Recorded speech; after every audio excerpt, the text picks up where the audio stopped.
All right.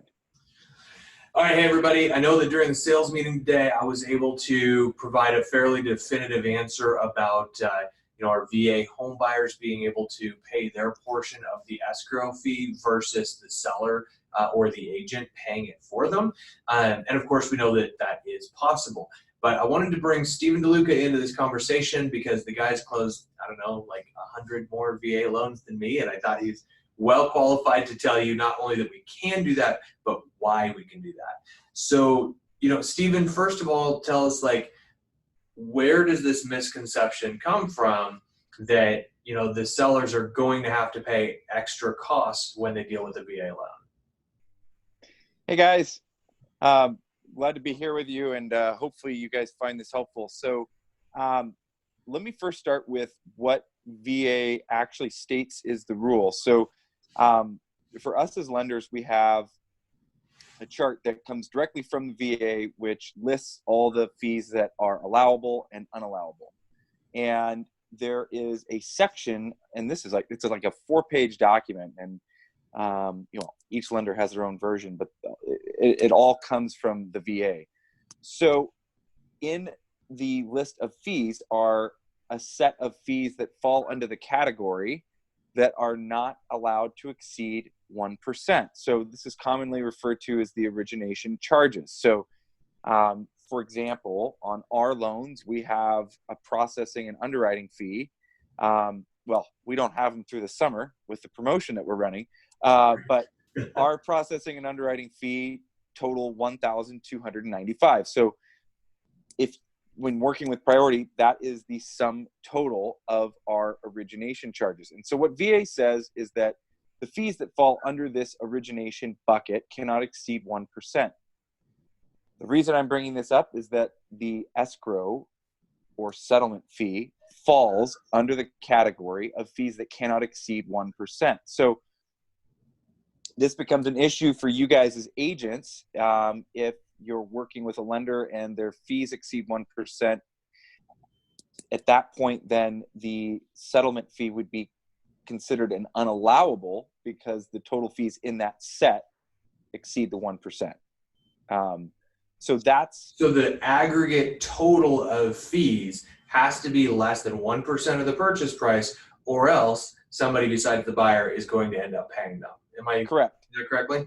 Okay. Correct. So let's look at a loan amount of $200,000. So in the origination bucket, VA says you're not allowed to have fees that exceed $2,000. That'll be 1% of the $200,000. So let's use our example of fees at $1,295.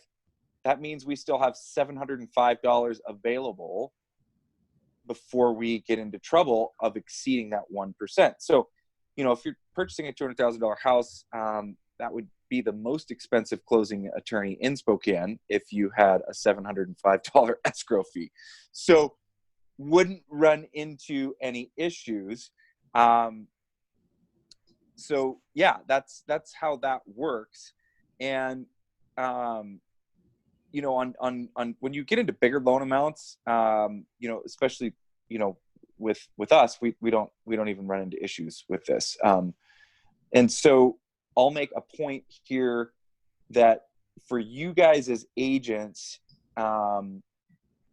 what you should be looking for is clarity from the lender. So if you've got, because only the lender will know, and they should know what their fees are. So the lender should be able to know right away, yeah, my fees are, $1,295 or, 1% or whatever they are.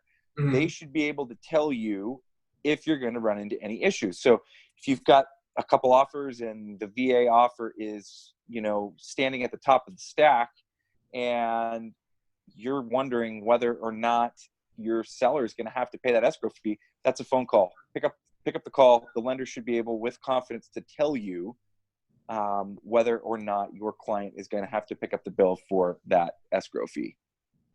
Wow. Okay. So just for the sake of clarity then, there's no reason that a seller should necessarily have to pay anything extra when working with a VA loan, right? That is correct. Okay. That is yes. But and so if they do, it's because the lender plus others are charging an aggregate of more than 1% Correct. allowable fees. Correct. When you look at, so the VA sheet specifically lists the escrow fee, and it's got, yes, it is allowable marked right there. And then in the fine print, like the other bucket of fees that fall in the 1% category, unless it exceeds 1%, or less the sum of the origination exceeds 1%. So, Okay. yeah. But again, that should be answered by the lender. Right. And I say that because you guys as agents know when a lender's confident or not confident about what it is they have to offer. So I hope that they would be able to answer the question. Right. What is and a borrower should know before they put in an offer, right, whether or not those fees are going to exceed 1%. Yes. Correct? Yes. Okay. Yes. Awesome. Hey, man, I appreciate the clarity on this. I think it's going to be helpful. Is there anything else that you want to add before we call it good? No, I hope that helps. And, please feel free to call Don or I if you guys have any questions specifically, or if you have questions on an offer you're looking at that isn't a buyer that's working with us. We're happy to help. Absolutely. Anytime. It doesn't matter whether the deal has anything to do with us. We want to be here and be a resource for all of you. So feel free to pop in and ask us. All right. Thanks, Stephen. Appreciate it, and have a good night, man. All right. See you guys.